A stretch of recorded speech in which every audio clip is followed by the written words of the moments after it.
Automatically activated to warn of the impending hazard. Tests are normally conducted by the National Weather Service every Wednesday and Saturday between 10 a.m. and 12 noon. When there is a threat of severe weather in the area, the test is postponed until the first good weather day. Reception of this broadcast and the alarm tone will vary from place to place.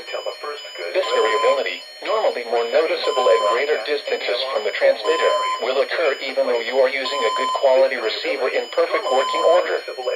The warning alarm will be activated for severe thunderstorm, tornado, and flash flood watches, and for severe weather warnings affecting the following counties in the KIH 54 listening area: Bibb, Blount, Chilton, Coosa, Jefferson, St. Clair, Shelby, Tuscaloosa, and Walker.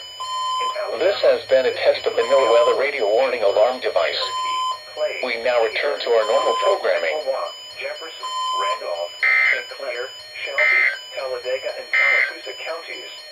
These are the 10 a.m. detailed observations across the Birmingham listening area on Wednesday, September 24th. At Birmingham, it was partly sunny. The temperature was 79 degrees, with a dew point of 69 degrees.